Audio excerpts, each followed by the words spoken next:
ఇప్పుడు ఇండియా అంతా డబ్బు కోసం చాలా ఎన్నో ఇబ్బందులు పడుతుంది. దీనికి కారణం Bible open university India international welcome ఉన్న దేవుడు ఖచ్చితం ఛాలెంజ్ ఇది. ఈ పాట చూస్తే భయపడిపోతాడు. ఎవరో తెలుసా? ప్రెసిడెంట్ కూడా.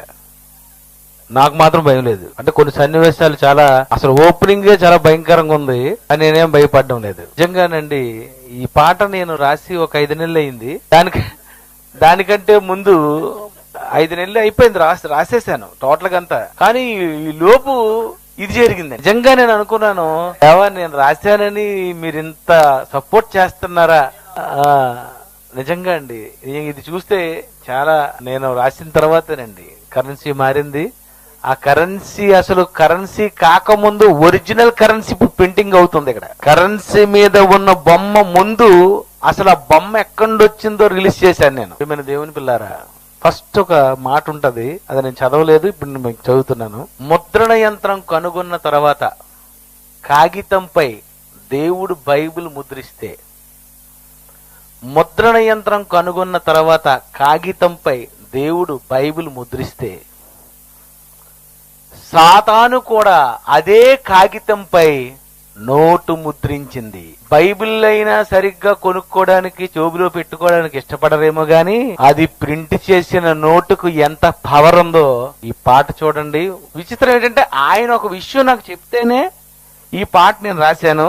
అది ఎంత విచిత్రంగా గమ్మత్తుగా ఉంటదో ఈ పాట ఖచ్చితంగా ప్రతి క్షణం ప్రతి బిట్ చూడండి, బ్రహ్మాండంగా ఉంటది.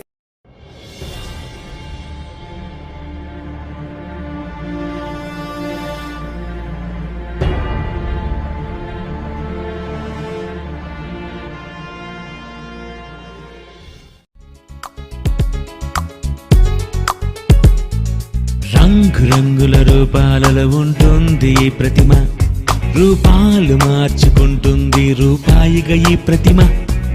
రంగురంగుల రూపాలలో ఉంటుంది ఈ ప్రతిమ, రూపాలు మార్చుకుంటుంది రూపాయిగా ఈ ప్రతిమ.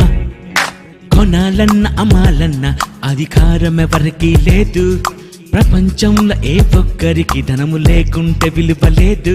వచ్చింది వచ్చింది ప్రతిమై దెయ్యం వచ్చింది, దేవుని స్థానం నాదంటూ అధికారిని నేనంటుంది. మనిషి చేత చెయ్యబడిందే యజమాని అయ్యింది, మనిషి చేత చెయ్యబడిందే యజమాని అయ్యింది.